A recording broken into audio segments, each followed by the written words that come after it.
Kelly, je suis déçu par vous. Cette fille est déjà brisée en allant à l'école comme ça. Non, faut pas dire ça non plus. Castal, c'est normal.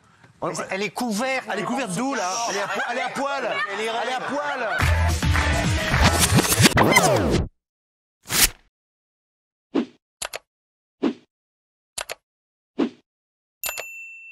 Pour combien de likes on fait un petit frère à Liliada? En plus, on s'est pas décidé sur la question, on n'arrive pas à se décider. Allez, vite, 100 000. Oh, mais 100 000, c'est facile.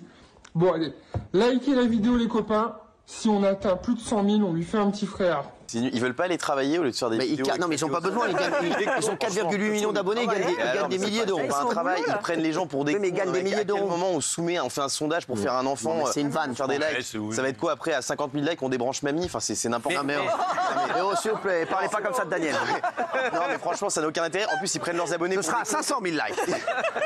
Ils prennent leurs abonnés pour des cons parce qu'évidemment que la décision, ils l'ont prise en amont. D'ailleurs, je crois qu'ils ont dit qu'ils feraient pas de deuxième enfant. Donc franchement, c'est nul, quoi. Mais Guillaume, par contre, un truc. À chaque fois que tu dis ne pourrais pas aller travailler plutôt, à chaque fois que tu veux les insulter eux, c'est pas eux que t'insultes. Ce sont tous les gens qui likent eux et qui les aiment. Arrête, mais pas du tout. Mais tous les ados, t'as pas 15 ans. Tous les ados qui, à 15 ans, adorent les suivre, regardent ça comme un feuilleton. Toi, quand t'avais 15 ans, tu regardais un feuilleton, tu faisais d'autres conneries, ou t'allais chercher je sais pas quoi.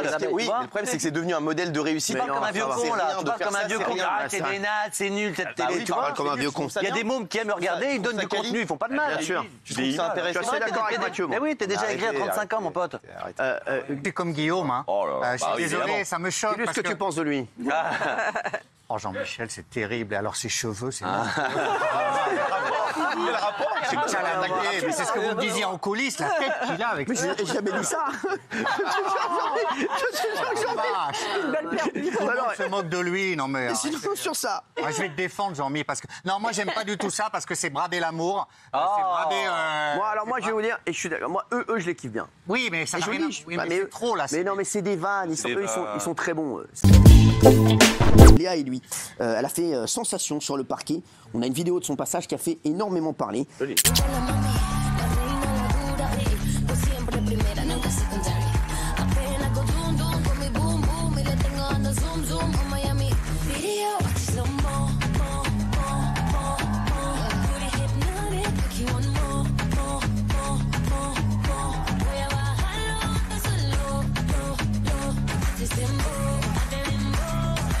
C'est quand même son fond de commerce. Ça veut dire que c'est là où on se rend compte qu'on peut pas mélanger ce qu'il y a sur Internet et ce qui passe à la télé. Sur Internet. Parce que c'est grâce à ça qu'elle est connue sur Internet, parce qu'elle danse extrêmement bien. On déplaise aux jaloux, c'est tout. Moi, je trouve qu'elle danse bien. Et d'ailleurs, elle a 11,4 millions d'abonnets sur Insta et personne n'a regardé le programme sur TF1. Ça prouve bien qu'il n'y a pas de corrélation les deux. Jeanne, elle est belle, elle est bien foutue, elle danse bien. Et celles qui la critiquent, ce sont des femmes malheureuses. Mais non, pas du tout. Je suis pas d'accord. Il n'y a pas que des femmes qui...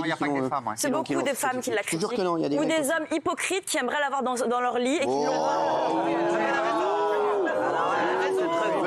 T'aimerais l'avoir dans ton lit, toi? Non, mais elle est jeune, elle est jolie, elle a du succès et elle est heureuse. 4 choses qui énervent les gens qui regardent et qui sont chez eux, dans leur canapé et qui s'emmerdent. Vous êtes des fous. Mais non, c'est vrai. Vraiment que les gens... Comment tu peux dire du mal de cette jeune fille? Comment tu peux en dire du mal? Vous prenez les téléspectateurs pour des abrutis, ça m'en fout. Non. En vrai, sur ça, je trouve qu'ils essaient de créer des polémiques pour faire exister l'émission. Moi, je trouve que tout le monde s'en fout de Danser avec les stars cette année. Les stars, en plus de pas être connues, elles sont pas attachantes. On n'en peut plus. Ils passent leur temps à faire les promos des séries de TF1, de sur TF1. C'est plus une émission, c'est une page de pub. Le seul truc qui était bien, c'était le retour de Jean-Marc Généreux qui a fait du bien à l'émission, qui a enfin un peu l'ADN populaire de Dals.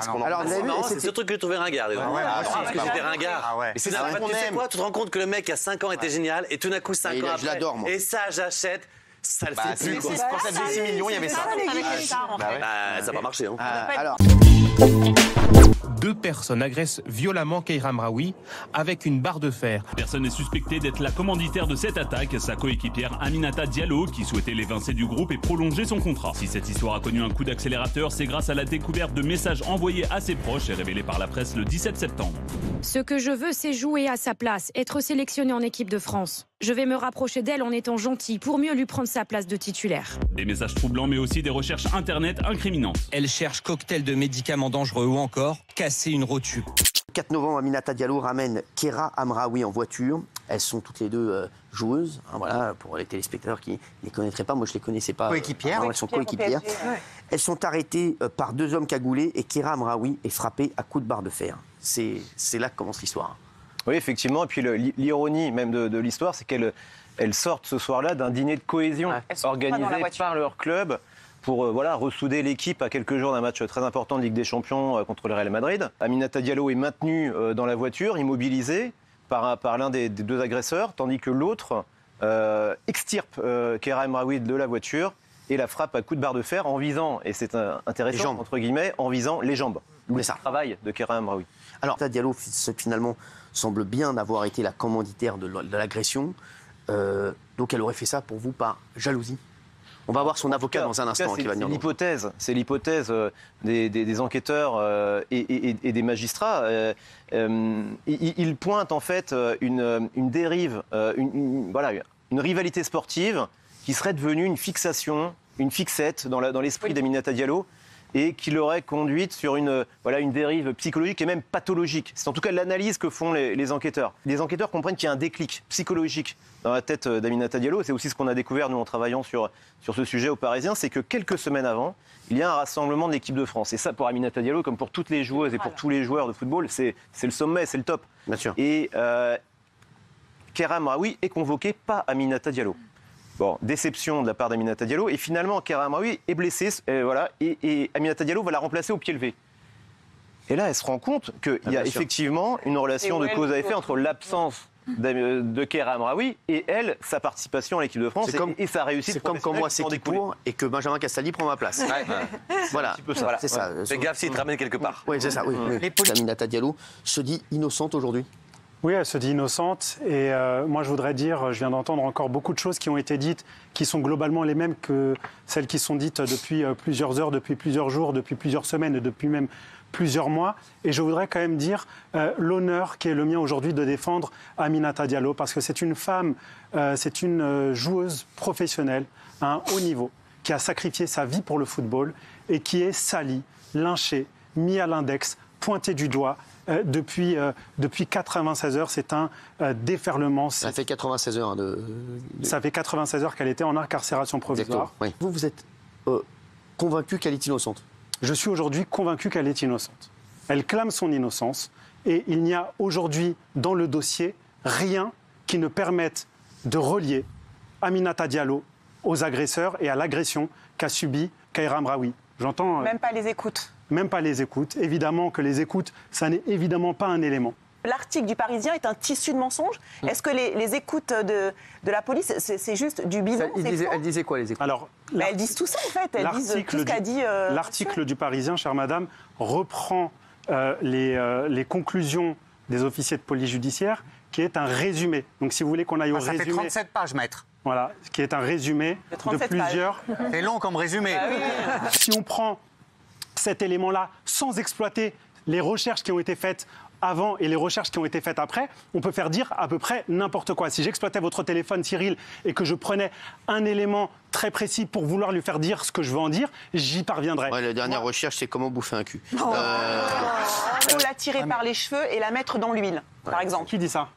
Dans le rapport de la police. C'est pas sur l'affaire, c'est avant. Hein. Oui, c'est avant. Ça, c'est en mai 2020, mais c'est avant. Ça dénote quand même une personnalité, maître, qui peut entretenir de la haine vis-à-vis des coéquipières. Êtes-vous individuellement et collectivement des bénis oui-oui?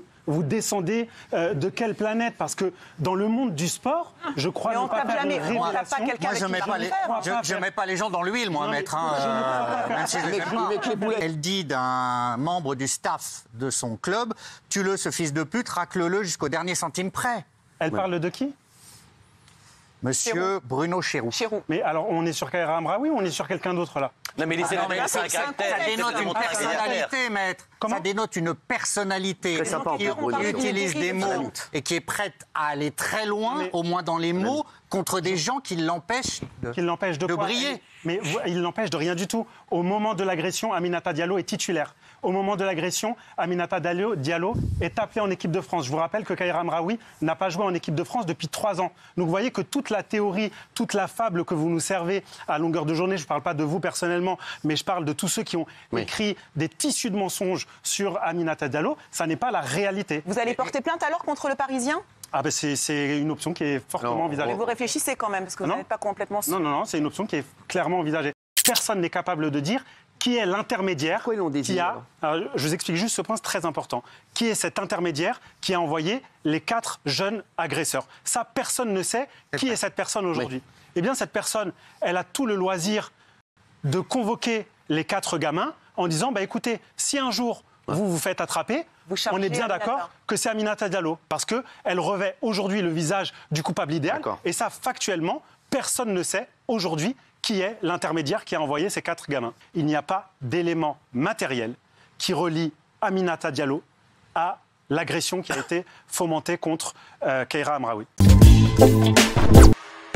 Peut-on porter n'importe quelle tenue à l'école? Depuis de nombreuses années, la question fait débat. Dernièrement, une lycéenne déclare avoir été exclue de son école, c'est pour avoir porté cette tenue. Voici ma tenue inappropriée qui m'a valu une exclusion et un avertissement car selon ma prof et l'administration de mon école, c'est provocateur. Cette nouvelle polémique intervient alors que certains adolescents aimeraient bien s'habiller comme ils le souhaitent. Mais cette tenue, elle a rien de choquant. Je pense qu'on a tous été... Arrêtez, on a tous été au lycée. T'as déjà été comme ça, toi? Si elle a des problèmes, elle peut me contacter sur Instagram. On a tous été au lycée, on a tous été à la fac, on a tous vu des tenues comme ça. Je pense pas que les filles se faisaient exclure pour autant. Moi, ce que j'aime pas dans son message, c'est le mot provocateur. Ça veut dire quoi? C'est-à-dire qu'en fait, s'il y a des hommes qui ont des réactions déplacées, c'est de sa faute. Je trouve que c'est profondément injuste. Et je pense que, blague à part, elle est victime d'une sorte de délit de sale gueule inversé, parce que c'est une belle fille et qu'en fait, les gens qui ont pris cette décision sont des gens frustrés et aigris qui, eux, sont peut-être pas beaux comme elle est belle et ont décidé de la sanctionner pour ça. Et franchement, il n'y a pas de quoi virer quelqu'un pour une tenue comme ça. C'est un fou, mec. Toi. Là, la fille, elle est clairement en soutif. Là, elle a une tenue d'Instagram. Et je pense qu'ils se rendent plus compte de ce qui est la vie réelle et la vie virtuelle. Ils sont en train de tout mélanger. Et tu vas pas dans ta vie virtuelle au lycée ou à l'école. C'est impossible.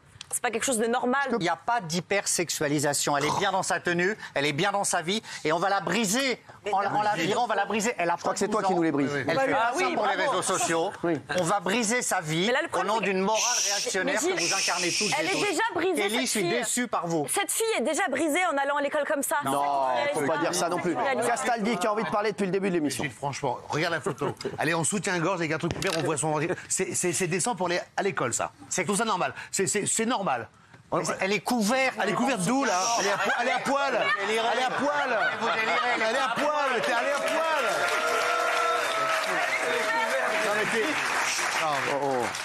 S'il vous plaît, Géraldine. Non mais pardon, Gilles, mais pour moi, l'école, il y a une tenue, il y a un respect, il y a de la bienséance, il y a des codes sociaux. C'est pas Pattaya, c'est pas un sport, tu vois, c'est pas une rave à Ibiza. Donc je pense que cette tenue est totalement inappropriée. Je trouve qu'elle a eu raison, enfin le chef d'établissement a eu raison de la dégager. Et de la même manière, alors à ce moment-là, le prof, il va arriver en paréo et en tongs et on dira bah ouais, finalement, tout ça c'est cool, tout est possible. Et puis on va faire l'amour dans la cour de récré. Ouais, bah pourquoi pas après tout. Non mais je veux dire, tu ça a l'air sympa cette école. Non mais qu'on s'étonne pas après que les gens fuient l'école publique et mettent leurs enfants dans les écoles privées où il y a des uniformes et les gens sont tous habillés pareil. Mais Gilles, j'ai qu'une question. Tu laisses ta fille aller à l'école comme ça? C'est ça le truc. Mais je discute avec elle, on peut discuter, et c'est elle qui choisira en dernier ressort. Mais c'est pas ta fille de choisir tout le temps, c'est de l'éducation. Arrêtez de faire en sorte que les gamins décident de tout. L'école, c'est sacré. C'est ce qu'on y apprend à l'école, de quand on y va, à quelle heure, quand ça les arrange. Réponds à la question. Je discute avec elle. Elle te dit papa, je me casse en soutif. Tu dis oui ou non? Oui ou non? Mais ne m'agressez pas. Mais non, mais tu réponds jamais. Réponds à la question. Je discute avec elle. Je réponds à vous, tiens. Ouais, alors, allez-y. Honnêtement, à son âge là aujourd'hui, sans doute pas. Mais après, je discute avec elle s'il a envie de se maquiller, s'il a envie de s'habiller d'une certaine façon. Mais on parle de ça, là, Gilles, c'est relou. Mais Gilles, tu fais de la langue de bois là. Tu la laisses partir ou pas? Dis pas de bêtises. Sa mère, non, moi, je serais plus hésitant. Si elle me dit, papa, je veux vraiment cette tenue pour aujourd'hui, j'accepterai. Ben voilà, c'est ça. Voilà, donc il l'a dit, il acceptera. Il acceptera. Voilà. Daniel. Gilles, excuse-moi, mais t'es complètement à côté. C'est d'ailleurs ce que dit Fatou tous les soirs.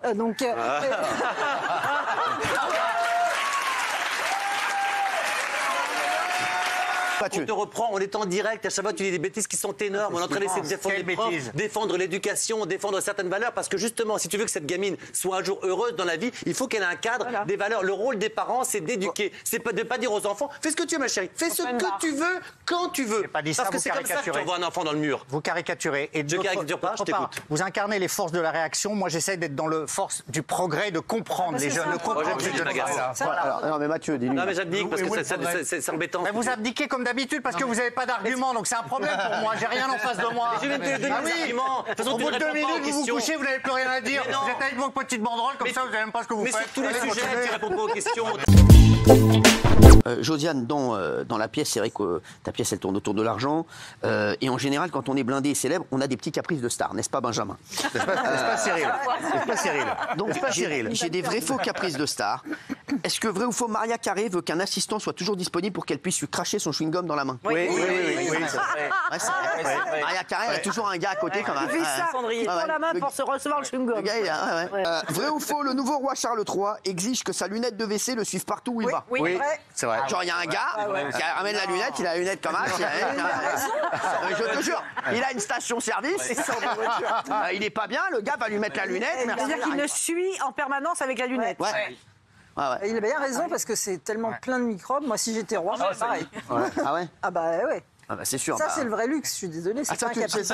C'est un truc pour toi. J'espère que tu ne seras jamais riche et célèbre. Vrai ou faux, Lady Gaga exige la présence dans sa chambre d'hôtel d'un mannequin en plastique de genre féminin avec les poils pubiens roses? Non. C'est vrai. Ah oui. Qu'est-ce qu'elle fait avec? Alors, je veux pas savoir. Mais chaque prime de Secret Story, Benjamin Castaldi souhaitait rentrer chez lui exclusivement en hélicoptère. Oui, c'est vrai. Alors, c'est vrai, mais bon, c'était pas. Quoi, c'est vrai? C'était pas tous les jours. Oui, mais c'est vrai. Bien sûr, c'était une fois par semaine. Bien vu, chef. Le prime, c'est un prime hebdo. Non, mais t'avais pété un câble. Alors, je vous raconte l'histoire ou pas? Oui. À l'époque, je divorçais. Bah, comme toujours. Hein.